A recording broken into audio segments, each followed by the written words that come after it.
Hello, everybody. This is the RSN podcast. Hello, everybody. Welcome. This is the podcast where it's three guys talking about wrestling, something that we really love, something that we're very passionate about, something that's in the public eye, especially now, recently with the Wrestlemania weekend. So we're doing this podcast. This is a shoot podcast that we're having right now. We're talking about the Wrestlemania reaction over what happened, the many events that happened over Wrestlemania weekend that included the Hall of Fame, Wrestlemania, NXT Takeover, Dallas, also the Monday after, what do you call it, the Monday Raw after Wrestlemania, and a whole bunch of other speculation and all that stuff going on. So let me introduce myself. My name is Sal. I'm the editor of the YouTube page and Facebook and all that stuff. We got my main man Rich here. What's up, guys? This is the big guy, Rich. Big guy. We're gonna name him the Big Guy now. That's your nickname. We gotta have this thing where we have nicknames, man. Like it's crazy. Like every time we come, you could be You could be the mastermind. And mastermind. Mastermind. There you go. That's dope. I like that shit too. Might as well. Then we'll call it mastermind right here. And then we got the owner, the CEO, the executive, the. I'm trying to find a name. Technically, I feel like a little guy. A little guy? Even though you're the big guy. Yeah, I'm sure. You're the big guy though. Everything. You're running PWO, the biggest the biggest wrestling review site. All the other wrestling news and all the other stuff. By the way, that's a plug, in some secret. Oh yeah. Oh, ain't nothing wrong with the. Nice way to plug. Yeah, alright. Yeah, PWO, that stands for ProWrestlingOpinion.com, where we offer the most in-depth, exclusive wrestling coverage. Anything from the mainstreams like WWE, TNA, to the little independents that could, like West Coast Wrestling Connection, Pro Wrestling Syndicate. You name it, we do it. If it's on national television, we likely cover it. We do pay-per-view reactions. We also feature other wrestling podcasts, talk shows, as you see on the homepage there. Do individual show reviews. So anything you'd want to know on a wrestling platform, go there, check it out. We even have past episodes of the RSN Wrestling Podcast here. We've done past topics like Rise and Fall of WCW, Rise and Fall of ECW. We've explored invasion angles. We've explored women's wrestling. We've done it all. We've yet to do more. We're going to do more, and that's going to lead us into today's show, which will revolve completely around the happenings of WrestleMania weekend. So, any of you guys want to start it off? Well, Nick, I was going to ask you, so let's clarify right now. What have you covered up so far? Okay. On PWO? As far as coverage, recent coverage, yeah. right now, I pretty much did like a binge watch the past weekend of, everything up to after Mania. On the site, I'm working on Impact Wrestling from, the Mania Go Home week as we speak. And during the week, I'm going to be shelling out all these reviews, have everything all written down, just slowly waiting to release it. And, certainly got a lot of opinions on it. A lot of stuff is good, a lot of stuff is bad. Some stuff falls in the middle. Keep checking the site, you'll see what I mean. And as far as what I've watched, I've done everything except Raw after Mania. But I've heard all the big talk, I know all the happenings. I can't say I'm disappointed at a lot of what's happened. I thought they were going to do some other stuff too, which they apparently held off on, but I'm certainly not disappointed. And I think going forward, I think there's a lot of creative promise should WWE actually follow what they're introducing to us. That's a fact. Well, we got that straight off, so we don't want to spoil anything regarding Raw out of respect to that.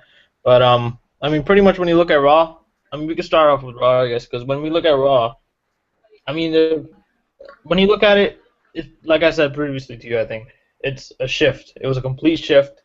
It was something different. It was something fresh, and it looked like there was starting to be something new. Like it looked like there was a seed that was planted, and it looks like it's going on SummerSlam and beyond. But again, you have to see what is going on and then give your own judgment about it. Uh, what about you, Rich? To be honest, I think basically with everything that's been happening since Monday, I see nothing but ratings going up for Raw, just for the fact of everything that happened over the weekend and all the call-ups that happened on Monday. I see nothing but skyrocket viewers and all that for Raw from now on. Hint, hint. Yes, there was actually a whole bunch of call-ups, Nick. When you see it, you're gonna see a lot of different things that happen. A Oh, lot. I've heard about it. Like I said, I'm certainly not disappointed. I kind of anticipated some of these things happening. And again, some of the other things I thought was gonna happen didn't. But you know, I haven't seen the show, but I know what's happened. Right. Well, I mean, if you look at it, it's you gotta understand, most of the talents weren't there. Most of the talents were actually taken off. Actually, right now as we speak, some of the talents are actually getting ready for the European tour, and they're taking some time off from the chaotic weekend that they had from the whole, from I believe last Monday on the Wrestlemania. There was a whole chaotic weekend they had and everything, so they're taking some time off from that. So I mean, I think that would be a valid reason, that since Monday, it's not like the Super Bowl where it's like, okay, once the Super Bowl happens, that's it. Everybody's going home, and we wait till next season. Everybody goes up and shows up for work the next day on Monday's Raw, and basically they do their work. And what better way to do it than have all those talents come up there? And that's a perfect platform for them. But not to spoil anything, you'll see what's gonna happen after on. But let's head on to Nick. Well, Rich, what do you think? Should we talk about Dallas first or WrestleMania? Well, I think we should start with Dallas Dallas. because that basically started WrestleMania weekend. So what do you guys think? So comparing the two, WrestleMania and Takeover, what do you guys feel? Which one was better? Which one sucked? Which one was what? I don't think Takeover blew it out of the water. yeah, I agree. there's no comparison. 100%. Takeover, Uh, yeah, it took everything to the wall and just that's it. They went all out. Not even that, just the opening match of American Alpha, which is Jason Jordan and Chad Gable, versus the Revival, blew out both tag team matches from WrestleMania. I'd say yeah, that was kind of like a NXT Brooklyn thing with the women's title. It was pretty much the same kind of deal where that kind of put tag team wrestling in the eye again, and that's probably candidate for match of the year. And Hands down. yeah, we were actually doing the podcast during that time when it was actually going on. I didn't get to see it, but I mean, we were just following it as it was as we were doing the podcast. It's a whole different thing when you see the reaction, when you see the crowd, when you see what's actually going on. I'm actually Pretty happy good. for Jordan and Gable. They deserved it. They do definitely. They definitely do deserve it. What about you, Nick? What do you feel about this title change that happened? they're certainly building to it over the past few months. I did like Dash and Dawson, the Revival as these kind of old school, very strike reliant tag team of just all out old school wrestling. They're gonna outthink you, they're gonna outwork you, they're gonna isolate you, cut off the other guy, and pretty much just break you down until you have nowhere to go, and you're left broken and bloody, and ultimately a loser. I love their style; it's different. And they could pick up the pace, and they could also slow it down. They could wrestle a whole a various range of styles.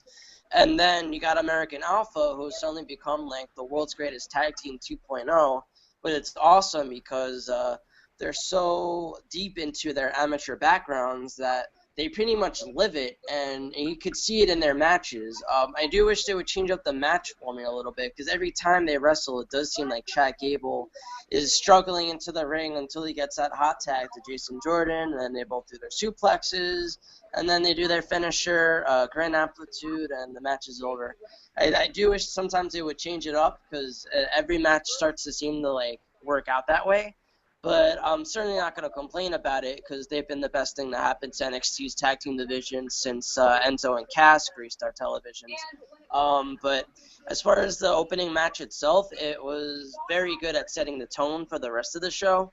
And besides for that one Doomsday Device botch, the rest of the match was wrestled pretty perfectly. And like I said, they were building up to American Alpha being the ones to uncrown the Revival. The Revival's gonna get they're gonna get their rematch eventually. I don't know when it's gonna happen, Probably but the next takeover. I wouldn't mind seeing the Revival on the main roster. They Maybe a could, rubber match, for sure. they could kick it right now, honestly. Yeah, I think there definitely should be some kind of rubber match. But you gotta understand too, now that the landscape has changed, people are leaving, people are getting called up, so they have to bring this whole new attitude, this whole new atmosphere to NXT now. Because if you really notice, I mean, call up is a good thing and a bad thing. If you want to look at an example, look at what you call Tyler Breeze, for example. You see him right now, he's being He's doing buried. nothing. It's sad. It's sad because when you see this guy, he's been working hard to get it, and then at the same time, when they do it, they kind of bury him. But That the thing is, what's weird though, when Breeze was in NXT, Triple H was so high on him. Now Yeah. that he's on the main roster, Triple H looks at him like, oh, that's it? I don't think It's it's the same thing. I think it's I heard it's Vince more than anything. He doesn't like Breeze's character, as he doesn't really see much money in it. But then again, it's how you push him. Because in NXT, he was having really good matches with Finn Balor. He was having good matches with Apollo Crews. He could You can even go early. he even opened a show with Jushin freaking Thunder Liger and You can even that- go before that with Tyson Kidd, Sami Zayn, Kevin Owens, like that. The early NXT days. And I mean, every time he did it, he delivered, and they enjoyed that environment. But I mean, it's back to the point, same thing. Now that all these talents are leaving, there's a void now. So like when you see like tag teams right now, Enzo and Cass, if they do get called up, then what's gonna happen then? It's gonna be like, okay, there's a void there. So what's gonna happen now? Now, what other tag teams are left? You have the Revival, they're a classic tag team, and you have American Alpha. That's kind of a classic tag team deal too. Because if you look in 2003, when it was the world's greatest tag team with Charlie Haas and Shelton Benjamin, they were fighting everybody that was a classic wrestler. They had a classic wrestle feel. Like Basham Brothers, for example. They were fighting Basham Brothers, Los Guerreros, all these other teams. So I think they're kind of bringing that in to takeover. I mean, with the NXT and everything right now. So I mean, there's definitely some kind of long-term thing going on there, and it's pretty good. Pretty good business on their part. My personal opinion, I see Kurt Angle coming back and managing Jordan and Gable Definitely. as keep the name as American Alpha, but basically book them the same way that WWF did with the World's Greatest Tag Team or Team Angle. Yeah, I mean they have a lot of chemistry, and plus, what better way to feature these kind of talents than have them actually show up, have them like Kurt Angle, for example, like Ric Flair, for example, with Charlotte. I think it's perfect for him because he's retired, and he really loves his business. Like once you stay in this business for a long time, you can't get away. You kind of stay there, and you It's can't. your life. Yeah, you can't really deviate from that, So it's pretty hard, But with Kurt Angle, Vince is really hiring him to say no, don't wrestle. But he's kind of saying no, I'm ready to push it. I want to wrestle. But it's a good role for him, and it'll probably be a good role if he does come back. There are rumors that he is coming back probably after WrestleMania. We'll have to see what happens. And there have been rumors that since this farewell tour just finished, that he's taking bookings and he's interested. And actually, at the Arnold Classic, they had some kind of thing. I think they had a meeting or something behind closed doors. So that has some kind of insight about what's going to happen later on. And it's an interesting time. I mean, if you look on, let's move on with other matches in TakeOver Dallas. If you look at the women's match with Asuka and Bayley, did you guys ever expect that, title change to happen that early? I kind of expected it to happen, but not the way that the match ended. Yeah, I mean, it kind of looks like they're having her go through what I mean by her, I mean Asuka. They're having her going through like a heel turn, like it feels like, So you think like Asuka's gonna be a heel from now on? where she has that mystical element to her character. So most likely they're gonna probably make her like a Undertaker esque personality. Because like if you see Undertaker for example, back in the day, whenever he used to come out, he'd beat on the heels, he'd beat on the faces, he'd beat on everybody. So I think they're kind of having that deal with her too, because when you see that, you're like, she's pretty intimidating, and maybe they're trying to play off of that. There's a chance. What do you think, Nick? Um, I mean, from the moment they announced this match, I knew it was pretty much going to be freaking awesome. As far as I know, a lot of NXT's women's division has pretty much gone up into the main roster, with the exception of Bayley. And then Asuka came along, and she kind of just fit in right away. And she was building up momentum herself. You can kind of tell that they were building up to this. And perhaps it was going to be a way for Bayley to drop the title. This way she could finally get called up to the main roster, because this would be the way to do it. And Asuka could use the rub and, run ramshot all over the remainder of NXT's women's division.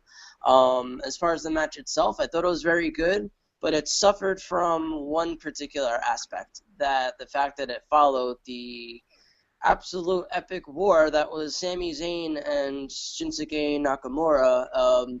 So much so that this match pretty much followed immediately afterwards. So everyone was coming down from this, and me You too. mean I the was like, match of the year? I was still overcome with that to really process everything happening in Bayley Asuka, until maybe about the second half of the match, when I started getting tuned in, and I was like, all right, whoa, this is really good, But the first half of the match, I was kind of just still in awe over what I had just seen minutes prior, and I Wasn't don't I think it's, talking to you when that happened? And you were huh? saying, I think I called you when you were watching that match, and you said you Yeah. still had goosebumps. Yeah, I had legit goosebumps from that match. Like, that's how sick it was. Nakamura's strikes, he works so stiffly that it looks like you could practically feel the kick, like, yourself, even though he's not kicking you per se. And then you mix that with Zayn and his athleticism, and the two were just pretty much striking forearms, and the crowd didn't know what to do, and they were trading finishers. Nakamura's nose was busted open. It was just adding so much epicness to the match. Like, it felt like a war that you didn't want to see end, and the crowd pretty much didn't want to see it end, because they started a "Fight Forever" chant, which I thought was pretty hilarious. But it was very fitting, because I consider that the marquee match headed into the show. As good as fantastic as the rest of the card looked, this was kind of the match that made me go, oh wow, this is gonna be awesome. Knowing both guys from the independent scene and seeing how they both evolved, Zayn in particular in WWE, and Nakamura doing his thing in Japan. It was hard to really not get all caught up in it. And then the match itself, I was expecting, all right, this is going to be really good. And then I set my expectations as high as possible, and they still got freaking shattered. Which is hard to But do. yeah, by the end of it, I was so overcome. Like, you're seeing little snippets of it right now if you're following our live stream. You can see just how back and forth it was. And Nakamura looked like he fit right in. His music was nice and intense. It fit his character. He oozes charisma, and he's one of the few guys, who doesn't necessarily own the English language, but he does a lot of language with his body, and in the ring too. And then you got Zayn matching up everything. So as you can see, these two are going at it like non-stop. Near falls all over the place. You really didn't know who was gonna go over. I'm happy Nakamura did, because he got to establish his moment, but you just didn't really know what was going to happen. And, what a hell of a way for Nakamura to make a first impression, at least to the WWE fans who might not be familiar with his work from New Japan. But anyone who knows him from New Japan had to be pretty much happy that it went over like this, and maybe even surprised a little bit, since he seemed to up his game even more than what he's done in NJPW. I mean, yeah. Here's another thing with Shinsuke Nakamura and with Sami Zayn. You know what the older faces of wrestling are dubbing it? I think you guys know what I mean by older faces of wrestling. I'm talking about the Vince Russos, the old previous bookers, and the old territorial everything. Like there's a couple of podcasts. Vince Russo had a recent thing. It's called The Brand. He's doing on podcast one, where he was talking about all these different things. This kind of match is between two people that are the indie wrestlers. That's the core of it. They're basically independent wrestlers. And when you look at that, you kind of say, well, that's a match that we really want to see. Like us as fans, they basically dub it as, oh, we're marks, because we're really not. We're the internet fans that gravitate towards these people because we can relate better to them. I kind of look at that and I say, shut the fuck up. That's bullshit. Because these guys are actually. Do you know what we're called? We're called the diehards. We are, exactly, and that's the thing. They don't understand this. This is a new era of wrestling. This is not the 1980s where the bad guy and good guy and all this other stuff. This is if you could fight and you could talk, you will get over with the fans. If you're a great indie wrestler that happens to make it up, you're either A, bound for greatness, or B, bound to fail because they don't know how to book you. And I think there's a stigma too. Like there's a stigma that indie wrestlers are they're just doing this just because, they're just there because they like it, but they don't know how to, master it. And in these guys' eyes, they think that, okay, these people aren't legit, they're not that. But when you look at this match clearly, when you look at Zayn and, you look at Zayn and Nakamura, there were so many spots, it was match of the year candidate for sure. Because when you see all these different things, they're very charismatic, and there is some hope. Because when you look at this, you kind of say, okay, there is some hope in wrestling now. Because if you see WWE now, what are they trying to do? They're trying to, gravitate towards newer fans, getting newer people. But here's the thing: why get the newer fans when you can get all the older, the people that are there, like us, the diehards? We will follow the product, whether WrestleMania sucked, which we will get into. Which WrestleMania sucked.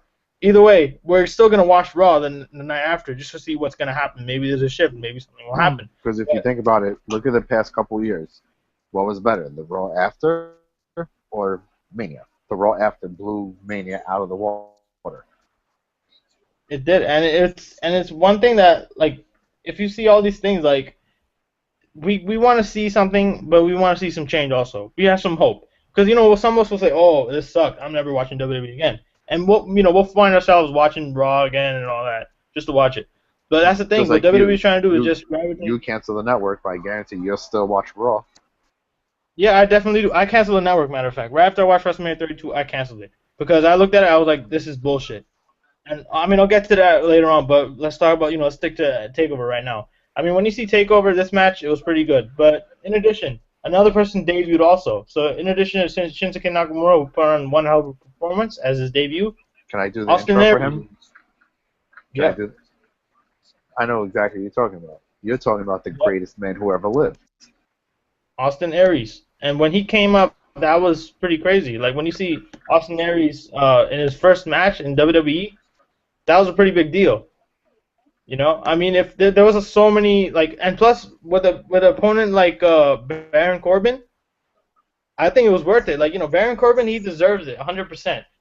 You gotta also understand the fact that he won Sunday, and he actually made history, becoming the first NXT superstar to win at WrestleMania.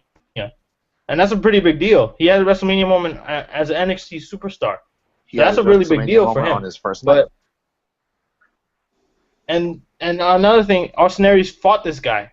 So, that's another testament to him. And it's this adds credibility to him. And plus with, Nakamura and Austin Aries and possibly Rude coming in soon, there's all kinds of stuff. You got to understand, too, Rude was in the crowd this night. And that was pretty surprising. What do you guys thoughts on that? On Rude being in the crowd watching all this? I think he's signed. They're just waiting for the right moment to bring him in. Yeah, they did put him up on the Titantron, and they said that he's in the crowd and everything. So that's got to say something that and they covered it on WWE.com and all that other stuff. But do you guys think that it's pretty much done, a done deal that he's coming in? I think so. What about you, Nick? It sounds like it. I mean, as far as what Rick could do in NXT, I'm kind of interested to see what happens, but I'm also kind of scared because I don't know if he's the kind of guy you would push to the top of the card, like for the NXT Championship, or if you have him as a tag team guy, or if you put him in the mid card. I mean, he does have the benefit of having a lot of veteran-esque experience, and I'm sure he could share a lot with the current up-and-coming talent. But I'm not sure as far as him, like what he could add really too much to the current NXT product. But I guess it's a better place for him than in TNA, where he's pretty much done everything you could possibly do.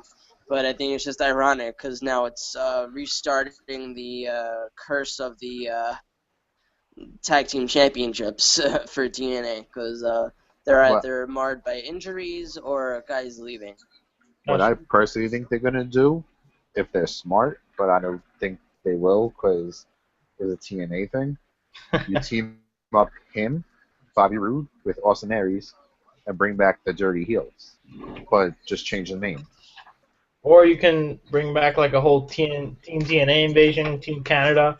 You can do a whole bunch of stuff like that, you know. You get But Roode, EY, Joe, and Aries. or you can call them Team Indie or Team you know. Because The just remember, Joe was in, not Joe, James Storm was on the independent scene for 14 years. yeah, So did you, Styles. yeah, you can say that about him too. And Oh Joe yeah, was because I remember on the Edge and Christian show, he was yeah, in a that segment. company from 2002 to 2014. And and it looks like he's being bitter too. Like if you notice in the many interviews that he did, he was talking about how you remember when he was coming in and they posted like a statement on the site saying that AJ Styles intended to sign with TNA, Yeah, and he actually was at Dixie Carter's house and all that stuff, and the whole Bullet Club was there too. And and then they're AJ like, called bullshit. yeah, and that's total bullshit. You're basically ruining this guy's moment. That's some bullcrap. You should be happy for him instead of being bitter like that. No, AJ even called that and said, no, that's a lie. I never went to her house. That's true. He even said that it was just a letter of intent. Like it was just okay, we might. It wasn't like a done deal saying okay, we're signing, we're done, we're going to TNA. It was just okay, we might if you give us the money and if the terms are right. But I think he has the heat with that. Like he kind of looks at that and says, you know, that's kind of messed up. You know, like I don't see them the same way as before. He kind of lost the respect for them too. So for him to do that segment, that probably ties into that too. You know, maybe that's why he was agreeing to do that. You know. But Well, since you were talking about TNA, let's talk about the main event. Joe versus Baylor. I mean, this was a phenomenal match. I think from start to finish, it was phenomenal. Personally, I think the result was a bunch of bullshit. Having Finn win again, that kind of made me Not say, even, not even that, just the way he won. yeah. I mean, if you The saw way he won midway, was just like, really? That's the way you make the match end like that? yeah. I mean, what really, and I think what really stopped this whole match was just the momentum. Like, if you see every like 5 minutes, how 5 minutes into the match, they were bleeding. Joe specifically, he was bleeding. He And wasn't he bleeding. still He wanted was to go and he kept busted pushing doctors. open. Yeah, and he kept pushing doctors away. You gotta think that probably I don't backstage know. I might have been the only one who caught this from the three of us, but if you watch very closely, you see Joe yell at the doctors, "Get the fuck away from me!" yeah, that's true. You actually seen that, like right, and like he's pushing them away and everything. Imagine what's going on. Probably Triple H and Vince. They're probably looking at it saying you It was shouldn't do Kevin that. Dunn. That's most likely Kevin Dunn, freaking dickhead. He's probably just like, no, that's not supposed to happen. Like, get the fuck out of here. You This really is think Kevin Dunn's cool enough to be at an NXT takeover? He Well, I might be. mean, You he's never probably know. not part of it because he owns he's pretty much like the head of the producing everything and all of WWE's content and all that stuff. So So I he might have been there. yeah, he might have, but I I mean think Vince, everything is spearheaded by Triple H though, as far as NXT.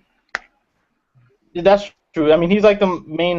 He kind of overrides everything, but at the He same was time I pretty kind of much feel like at the Triple H was pretty much at the gorilla position because if you remember, he sent out a tweet on Friday night when Zayn Nakamura was happening of like Nakamura in the ring, and his head was like right on he took a picture of him like sitting in front of a monitor, and he had several other monitors too, so he was sitting right at the control station, so anything that could have happened, he probably had the main call on. We'll say Joe's cut was maybe a little bit more than a casual little cut, and that it just kept bleeding, and yeah, it probably did garner medical attention, but you could have done I'm it looking like it up now. doing it the first time was alright. You didn't, but they kept stopping the match about every 3 minutes to tend to this cut, and any momentum like that you could have built up from this, kept stopping, and literally like the crowd wasn't buying it. It was taking the fun out of things. It was just, I guess it was a bad timing for both guys since they wanted to really put on a really nice match. But this cut kind of prevented them from doing that per se. But I think they got through it okay. Like the second half of the match wasn't really as much about the blood as it was about the trading of finishers. I kind of thought Samoa Joe was going to go over here since they already had Balor beat him once. And then I guess I don't know, like, what their plans are with Joe. I don't know if he's getting a main roster call-up. I don't know if he's staying down in NXT, just going to feud with others. But since he's already fighting for the title, and, you pretty much he's have... an ex for a rematch. You're anticipating Balor, kind of coming up eventually. But having Balor retain pretty much writes Joe out as a contender. So I don't know if maybe they'll do a program with Balor and Zayn, or if maybe they'll go a different route and maybe Zayn's have already them on the main feud. roster. Yeah, Zayn's already on the main roster, but that's not to say he still can't be involved with NXT per se. Because who else can you really push for to be Finn's next opponent? Well, I know at the last house show, they said Sammy wrestled his last NXT match. Yeah, so he might be done with NXT completely for now. I mean, their challenge right now is getting new talent and making them go over. And pretty much they're running out of talent. Well, to answer Nick's question, who do I see getting like a number one contender shot? Probably Nakamura. It's kind of a valid point, maybe, but I don't think they're gonna rush to that just yet. I think it would hotshot it a little bit to immediately thrust them right into that. Well, it happened with two people already. It happened with Joe. Right away, he gets a title shot, and it happened with Owens. True. I mean, but when you see this, like all the calls and stuff, they kind of have this wacky system of calling up people. If, like, for example, Owens, he won the belt. He was on the main roster for like 2-3 pay-per-views with Cena and their feud and everything, and then he lost the belt. But he was still out on the main roster competing and everything, and still in NXT. But when you see like for example Neville, he dropped the title to Zayn, and then he went to the main roster. So what kind of deal was that going to be with Finn? Because you got to understand too, Vince is very high on bringing Finn to the main roster. He's just kind of like the right moment. He wants to bring this guy in now simply because of his look. And, I mean, what better way to have him than be the face of the company? Because currently, if you look at the faces of the company right now, not that much. There's not that much to work with, There's so many people that are injured, so many people that are, doing a lot. And the guy they wanted was Rollins, and he's out. He's out. And then Roman they're trying to feed us Roman, and we don't want that. Like, we're just kind of like, no, we really don't want to. Well, I just want to throw this little idea out there, which I think might be happening. I think they're waiting for Finn to break the NXT record because he's at 278 days as champion, and the record's 287, held by Adrian Neville. So I think they're waiting for him to break it, then probably drop the title at like 300 days, just say, and then... Yeah, be like Nikki Bella. That's exactly what everyone wants. Or maybe have a way to write him out and then probably have him drop the title. Because, I mean, there's a lot of viable contenders in NXT, but it's just a matter of who they want and when they want them.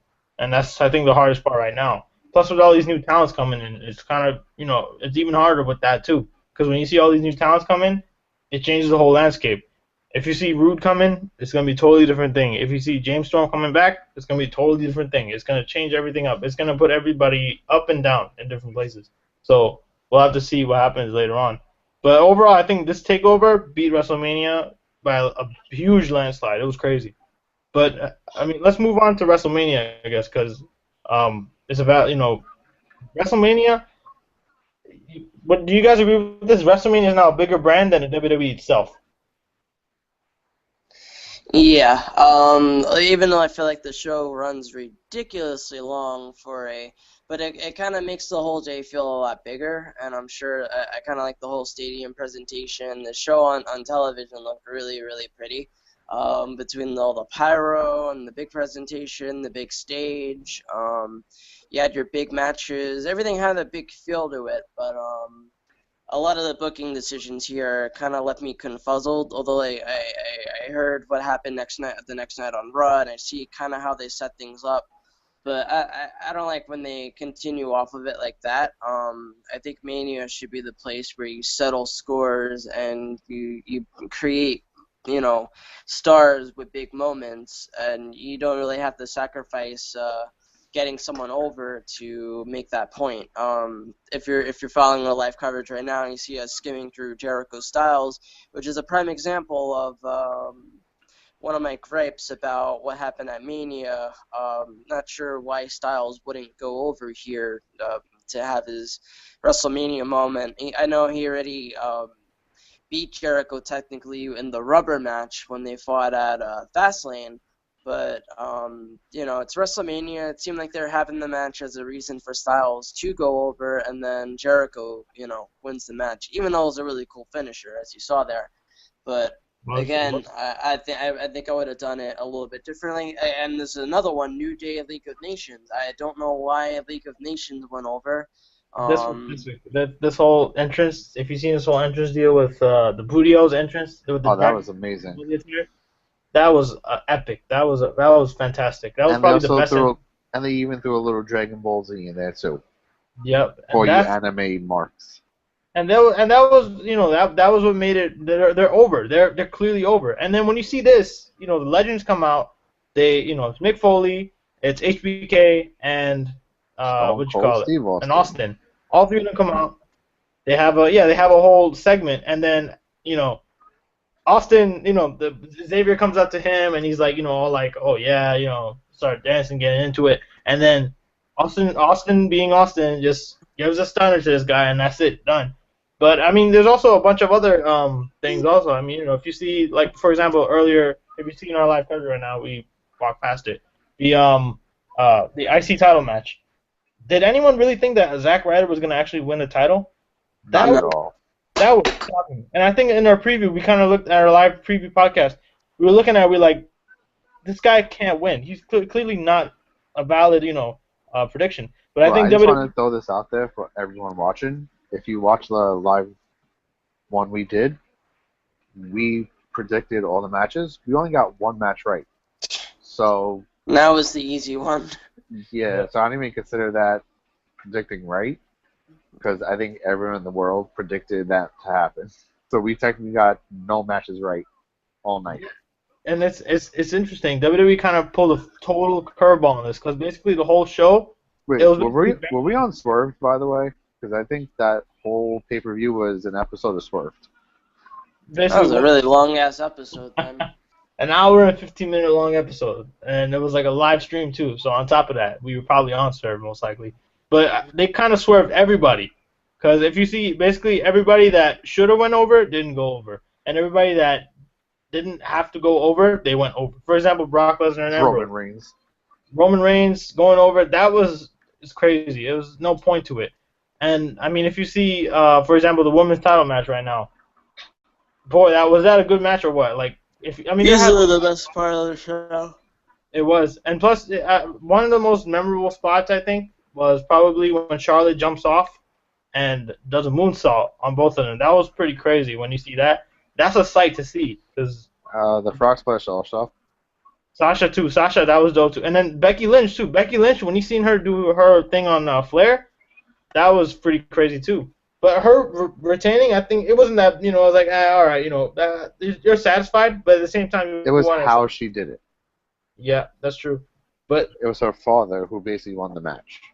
yeah, but it was just classic Flair and Flair, you know, Clear uh, tactics.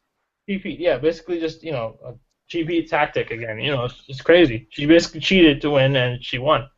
I mean, it was kind of disappointing to some people because they thought Sasha was gonna go over, but sadly she didn't. But But then, what about this if you match? think about it, Sasha is only 22 years old.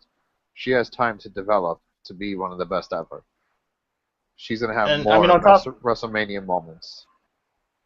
indeed, I mean, she was pretty emotional. I mean, if you really notice, she on her way to the entrance. I don't know if you noticed this. Like during her entrance, she was pretty emotional. Like if you look closely, she was very, very like she was about to cry.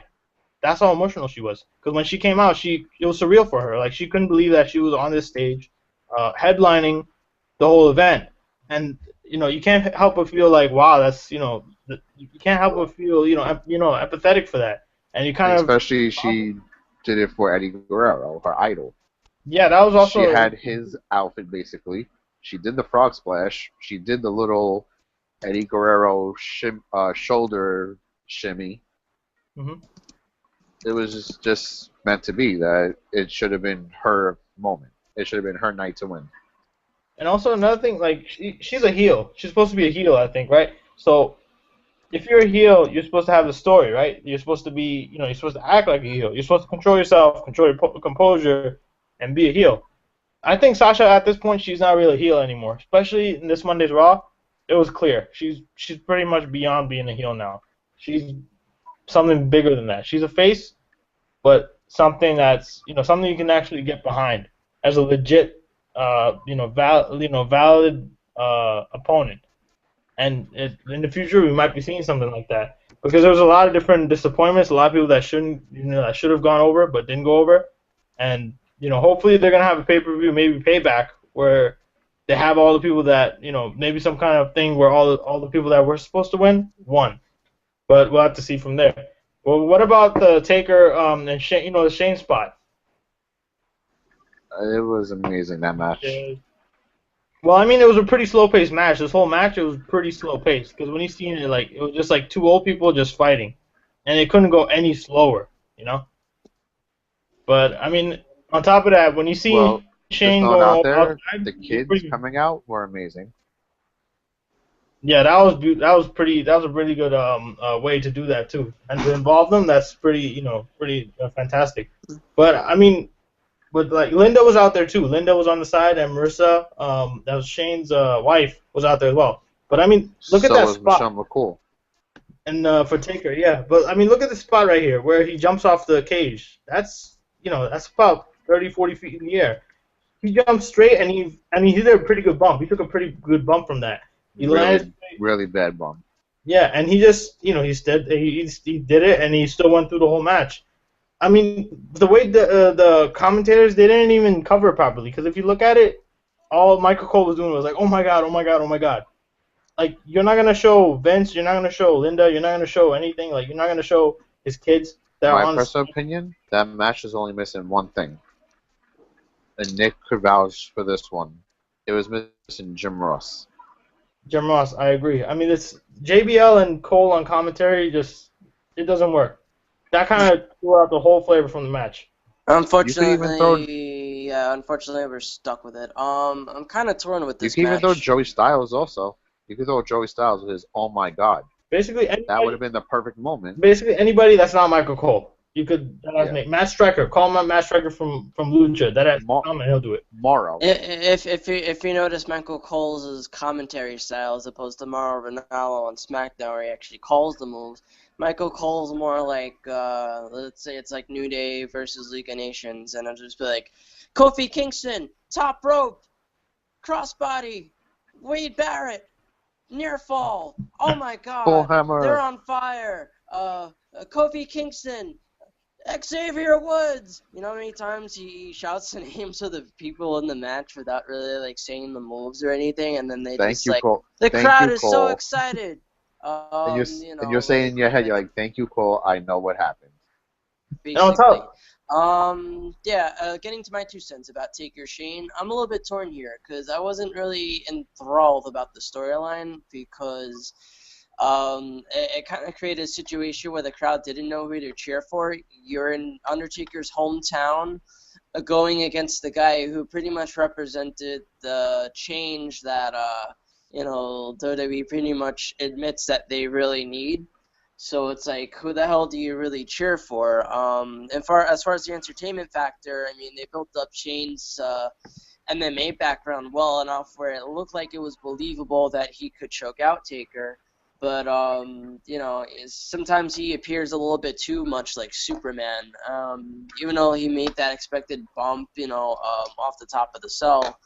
I was a little bit more frightened than entertained, really, because the way he broke through the table was kind of scary, because it looked like the table broke on its side rather than just flat down, and I was almost, I was almost like, damn, is he alive, and then after that, for Taker to win this rather decisively without even Vince McMahon, the guy who pretty much pushed this match to happen. You would think he would have ran in to do something, at least try to attempt to help Taker and screw Shane over, and then maybe like have Shane like overcome it and then have a near fall or something of that sort. They could have played that up a whole bunch.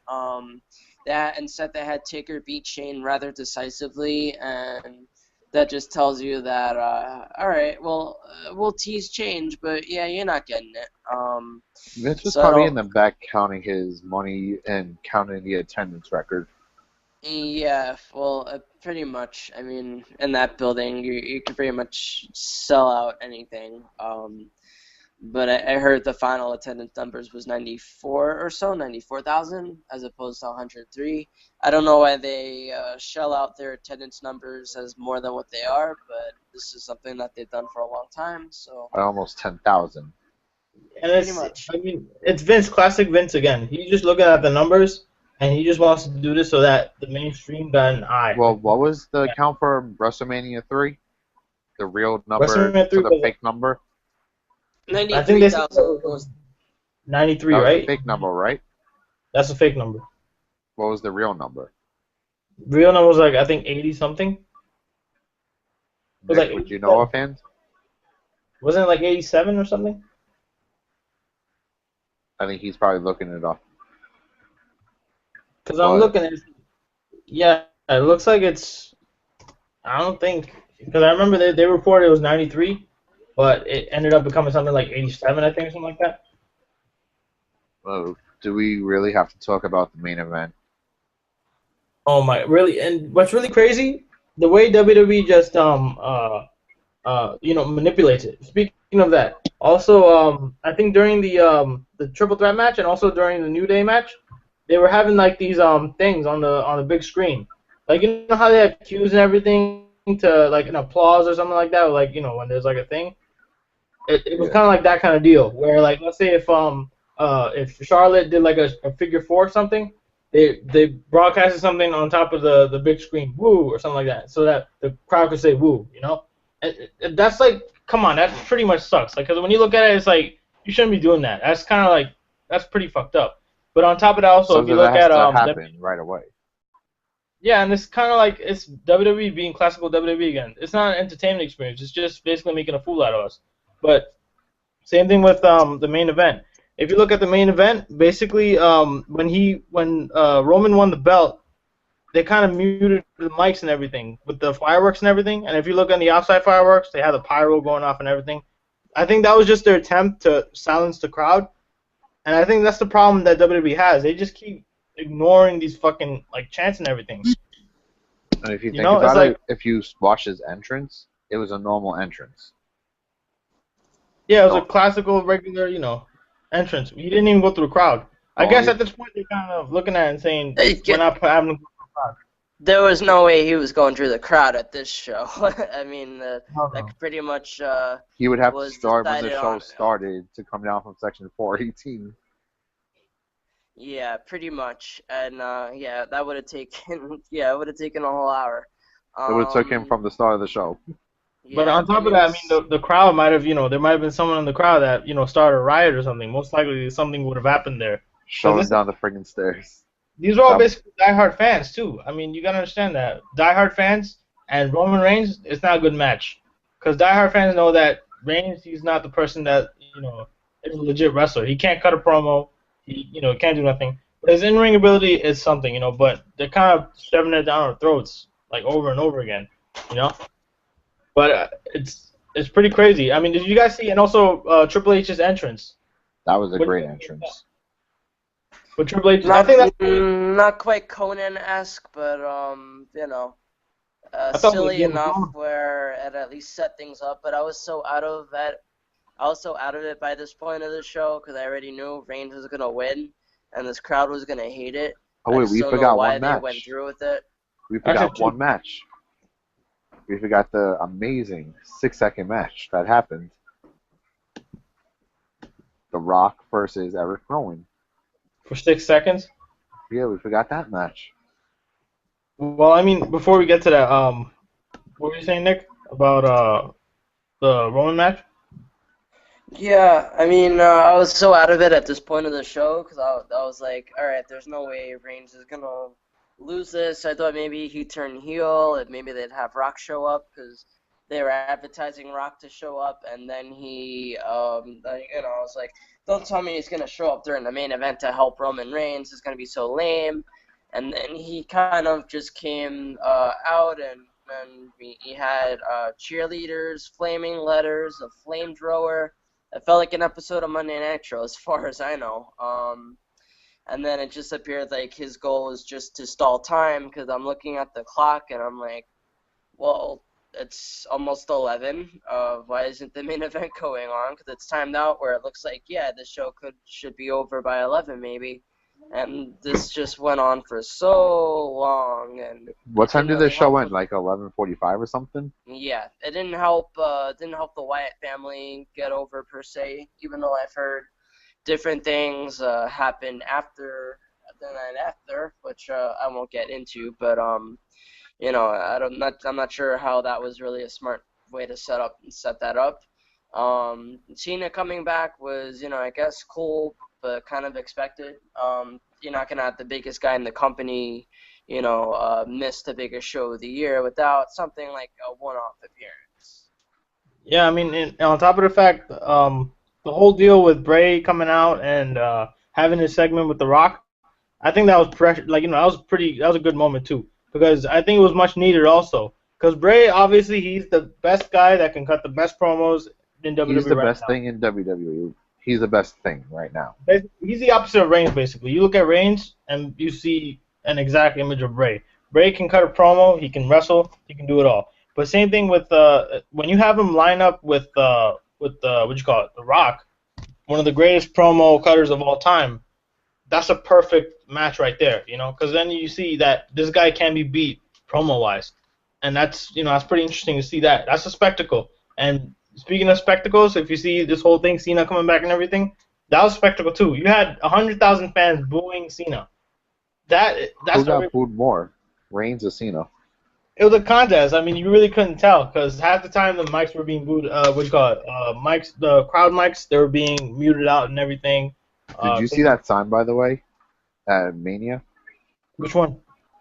There was a sign that said, "Don't mute us. We are the reason that you guys are getting paid." Really? Yeah. I never seen that. That's crazy. And that's the thing. They really did mute people. They really did. It was pretty surreal. Like, and for WWE to stoop that low, that just shows that Vince is so stubborn. He's just so stubborn at making WrestleMania just a show for the public, and it's not. It's something that shouldn't To be there. him, it's just numbers and records. And basically mainstream. That's what his main idea is. Because you have two big names, The Rock, John Cena. They're the most notable names in wrestling right now. They're two of the biggest names ever. Yeah, and the casual fan that watches WrestleMania, they're gonna automatically connect. And I think the problem with WWE right now, with this WrestleMania, what really pissed me off was the fact that WWE was catering to these people. And then next night on Raw, they were really just catering to us, the diehard fans, or the marks, supposedly how they call it. And that just makes you say, what kind of shit is that? Because, Fucking Vince Russo. and that's the thing, it's like, to a point, Vince Russo's kind of right. Because you can't really just have that. That kind of says, well, you guys just totally turn your backs. You guys are being one way and then another way.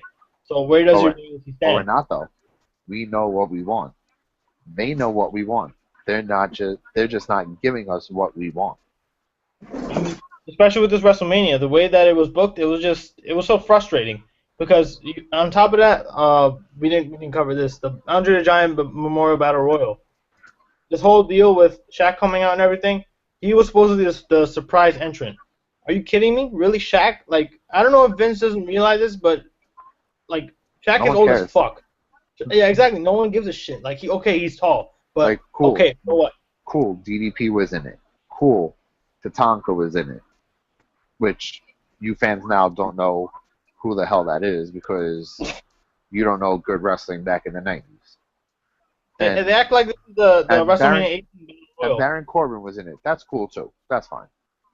I think Baron Corbin winning this was pretty good though. I mean, he deserves it. But really, out of everyone, Shaq, really? Which means Shaq's going to go into the WWE Hall of Fame now. Supposedly, and they're setting up some kind of feud where it's going to happen, where it's going to be Shaq versus Big Show next year. Yeah, that's pretty crazy. Like you're basically just going to do that, and again, that's just Vince being Vince.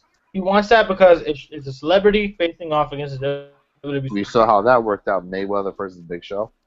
And that was a piece of shit. You've seen that. That was just, and it's in Orlando, in Florida next year. So I mean, that's just another testament. Like WWE he's really that desperate, I think, and that's what really pisses me off. Kevin Dunn and Vince McMahon, I think, were totally to blame for this year's WrestleMania for sure. That was a fact. Because when you seen this, it was just very disappointing, and that's what made me just say, Nick, fuck do this. you agree? Kevin Dunn and Vince are to blame? Yeah, I think Vince McMahon is probably the head culprit, because he was so hell-bent on getting Reigns over as a babyface that he'd really stop at no cost to get the job done. And from the moment Triple H won the title from him at Royal Rumble, it just seemed like they were setting up Reigns to just get it back at Mania, which is a very lame story to lead the card. Very predictable. I think Taker Shane should have main evented the show based on the caliber of what it was and the implications it had on the company and it being Taker's hometown. It should have main evented the show, but I guess this is the story that they wanted to tell, even though they knew full well that Reigns wasn't going to be well received. I don't know why they still went ahead and did it. And as you see, the main finished product is very tame, very lame, not memorable, vanilla. Every synonym you could find for the word bad, you could put it next to this match. Even Murray. In terms of the payoff, I mean, it wasn't badly wrestled. It was just the wrong environment for it. Wait, can we sum this up with WrestleMania up with one name to compare this to? Eva Marie. Eva Marie. Oh, I know you were going with that. She's a walking botchmania. This WrestleMania was basically just another flop. But I guess in the eyes of the stockholders, the eyes of Vince, and basically anybody that's Kevin Dunn, is basically just looking at it and saying, oh, this was a success. This was a success. We broke the record. Yeah. We broke the record. Oh, my God. Shit. Yeah, even though we lied, but still, we broke the record. Shit. They call us marks? No, fuck you. You guys are the fucking marks. Because we just look at the only thing you see is numbers and records. We see what should be done talent-wise and what's not being done talent-wise. And this is RSN Podcast. We're not, Here, even better. I forgot who wrote this. Someone wrote, it's bad when Eva Marie has a match on WrestleMania, but Bray Wyatt doesn't. I agree. I mean, with Eva Marie, it's the same deal with Roman Reigns. It's the same deal with Cena. And you got to understand, like, Vince isn't addressing these things. he's kind of just letting it slide. There's no reason to it. Like if you're the casual fan watching WWE and you see everybody just booing this person that you're trying to get behind, that's gotta tell you something. That's like you can't ignore that. Like you really can't. Everybody's booing this crowd. Like they're booing Reigns or they're booing Cena or they're booing Eva. Obviously there's something wrong. It's not because they're a good heel or they can draw heat. It's because the fans don't really like them because they can't cut a promo or they can't wrestle or et cetera, et cetera. Or they're just a walking botchamania. It all just comes down to that. They really are out of touch with what's going on, and for them not to realize that, it's just a shame. Because you kind of look at that and say, well, what's in the future? Let's say if Rollins comes back, are they gonna fuck this up too? They only have one chance to do this, so they can't mess it up. Otherwise, it's just gonna come off like shit, and then we're just gonna say, wow. When Rollins comes back, how are they gonna write him into a storyline? You're just gonna throw him into, hey, Rollins back, he gets the title shot right away, or is he gonna have to earn it back? Well, you gotta understand, he lost the title because it got vacated. Injury. Exactly. Bless you. Bless you to the truth. Yeah. And that's the thing. He kind of like he got injured, and it's a valid point. You can actually build off of that. Not even that. He got injured at a house show. And that's another thing too. And like it kind of puts a finger of blame. Like, okay, who's responsible for that? Is Reigns responsible for that? Because he was supposed to face some at Survivor Series that night, if you remember. But they could build something like that. And I mean, if you look at, I don't want to spoil this for you, Nick, but there's a promo that Roman Reigns cut on Monday's Raw, and it pretty much it makes you kind of say, okay, this is a good way I see where they're going with this, because they're having this thing where he's being cocky and he's being this champion that's oh, I'm not good, I'm not bad. These are his exact words. I'm not good, I'm not bad. I'm just me. That kind of makes you say, okay, now there's a valid reason for Rollins to come in and basically just kick this guy's ass. I don't know. I feel like they pretty much had to have Reigns say that because he was kind of booed by 100,000 people the night before, trying to be the good guy. So despite what Reigns will say about his character, it's ultimately going to be what Triple H pushes because he was his main rival, and Triple H has consistently tried to get the crowd to, boo him. So Reigns being the guy across the way on the other side of the ring, it's really easy to see like what WWE is trying to do and what they're being forced to do. They pretty much should explore this tweener side of Reigns because honestly this is what his character is getting right now. But I don't know why it's weird because they got it right when he beat up Triple H at TLC and then he won the title the next night in Philly. But they got his character right for 2 nights as far as like being an unstoppable juggernaut like babyface. But then I don't know, it just they went back to the old story and that's what killed it. When he lost the title at Royal Rumble, getting his title shot at Fastlane again. It was staying too close to the 2015, to really help build up Reigns more than what happened last year. It didn't do anything for me. This was ultimately a boring way to go.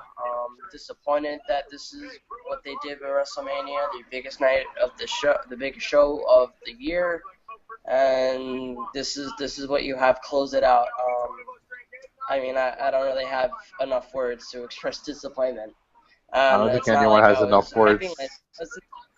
It's not like I was hyping myself up to like be like, all right, this is gonna be a really good match. I kind of knew this was gonna be like, all right, Reigns is gonna win. No one's gonna be happy.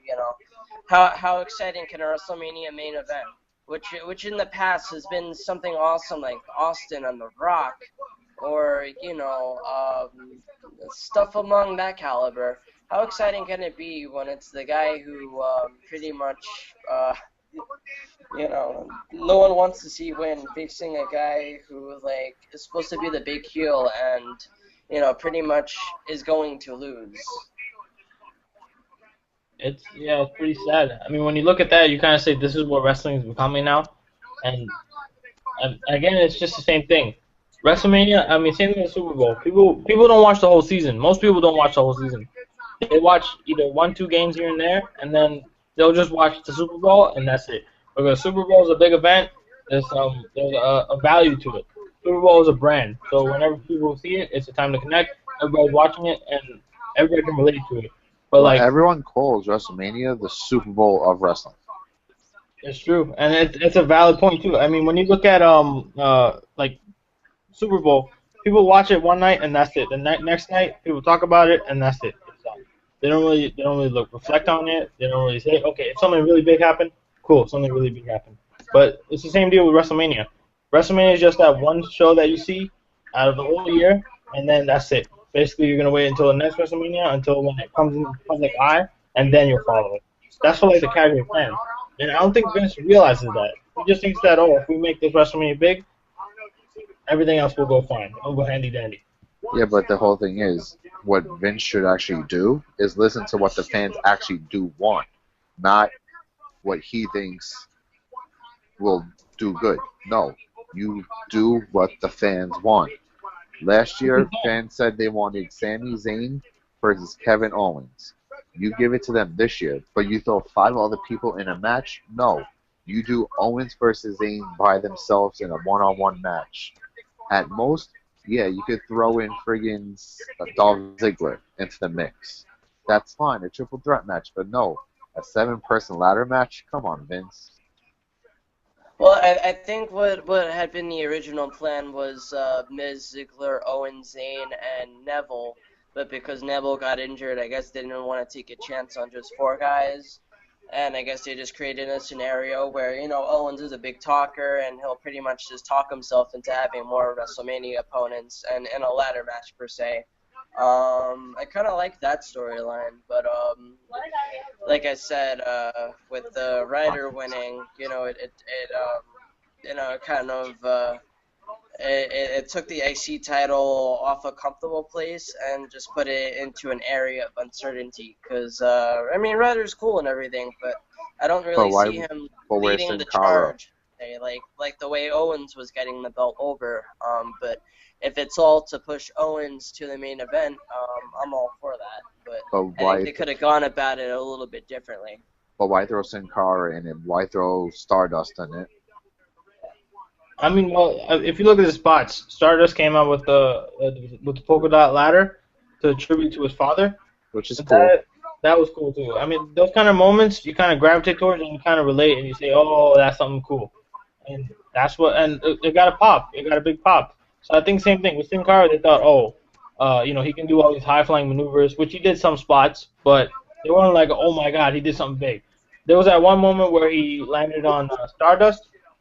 And that was like, okay, but it was just, all right, fine. Like, they were trying to do like a Jeff Hardy thing where it's like, oh my God, he jumped off the ladder and broke him in. It was kind of like, all right, you nod your head, you shrug your shoulders and say, oh, okay, what's next? It's kind of over-sensitized to us because we kind of look at that and say, wow, And to a testament, I think WWE should stop doing these ladder matches every single year. Because we kind of... my personal opinion, the only ladder match that should happen at WrestleMania is the one that started it all, the Money in the Bank. MITV, exactly, and it should be. And I think MITV really did bring some credibility to people. If you just keep going ahead and keep doing this whole thing where it's like, these guys, we'll throw you 7 guys in the match, and that's it. And hopefully it'll be a good show. But it's just not valid. Like, you can just keep looking at it, and then the ladder match just loses its luster over the years. You look at Razor Ramon and HBK. The ladder match. That was a big deal because it was the first time. That was the ladder match. And it was fresh because when you looked at it, it was cool, especially with all the different Money in the Bank ladder matches that followed and years after that. They were great matches. And when you saw the result, it was like, okay, this guy you can get behind. This is real cool. But then later on, things happened and it affected the storylines. Basically, it led to something big. But yeah, I could throw one name in there. CM Punk. Twice. And you've seen how it did for his career. It made him a big star. Edge too. You look at Mr. Kennedy, who had a push, but then they kind of took it away from him because of personal reasons and all that other stuff. But nonetheless, I mean, I think you have the most awkward one, Damian Sandow. WrestleMania? He won Money in the Bank, No, that was Money in the cashed in on Cena, and lost. No, that was Money in the Bank in Oh, pay-per-view. Dolph Ziggler. That was a pay-per-view, I think. But I know, Dolph Ziggler, but look what happened with Ziggler. He cashed in the night after Mania, and crowd loved it. yeah, I mean those kind of things they kind of add something to it. But making its own pay-per-view, it's kind of like, we shouldn't do that. But Because you think about it, it's only one match. You're gonna build a whole pay-per-view around one match. yeah, I mean it's not right. I think this whole Hell in a Cell deal, TLC, and all that stuff, it doesn't make any sense to just have them be pay-per-views. Hopefully they'll zone it out, but we'll see, as time goes on. But a lot of interesting stuff. A lot of people returning, hopefully. Cesaro, I don't want to spoil it, but there's a whole bunch of returns that are coming. You have Cena also possibly coming back. Who knows what his status is? You have Hopefully we get some also, call-ups. well, I mean, we don't want to spoil it, So we'll Oh, no, have I'm to talking see. about But I other mean, people. I'm talking about like Bullet Club. Well, that was a big, what you call it? A big speculation too, that they were going to show up either Mania or the Raw after. Obviously, They were backstage at all three events. They said. yeah, they posted a picture. That was pretty interesting though to see that. That was pretty, it was a pretty big deal to see that. But I mean, nonetheless, where does Finn Balor fall into the equation? But we'll have to see. That kind of ties into what's going to happen later on with NXT, WWE, and all this other stuff. Is there going to be an invasion? What's going to happen for SummerSlam? There's so much shit that we got to see. It's crazy. 2016 is going to be a packed year, just like how 2015 was. But nonetheless, we'll be there to cover it. And by the way, guys, do you know that this is practically our 1-year anniversary? Really? I think, yeah, because we had this one podcast where we did over the titles. Yeah, I think we did that. That was just me and you. Yeah, we did that. I think a year ago, in April. I think April or May, from what I know. We have to go back and see, but I think it's almost a year that we've been doing this. So I mean, we could possibly have a year anniversary show. What do you guys think? It was 11 months ago. But we're reaching that point. What do you guys think? I think we should. Maybe you should just make a cake or something. I think we should. RSN podcast birthday, I guess, but we'll have to see. But I mean, Make it look like a wrestling ring. We'll put ropes and stuff on it. that would be dope. Throw a cage through the ladder. Money in the Bank, hang something on top, RSN logo or some shit on a briefcase and all that stuff. But you see, we're not marks. We're actual diehard fans. We love wrestling. We enjoy it. We like seeing it. But specifically, we like good wrestling. But then again, you always got to check out PWO, Pro Wrestling Opinion, for all your different up-to-date news, reviews, all that other stuff, different kind of promotions, and now WWE, ROH, TNA, Lucha Underground, all that other stuff. Also, be sure to check out our YouTube page and also our Facebook page, RSN Wrestling Podcast. By the way, we're a wrestling podcast, not just RSN. We talk about wrestling and basically, wrestling podcast. That's what we are. Follow So us on Twitter. also be sure to check out the Facebook. Also be sure to give a shout out to PWO, Pro Wrestling Opinion. And for that, we'll see you guys later. See you guys. Later.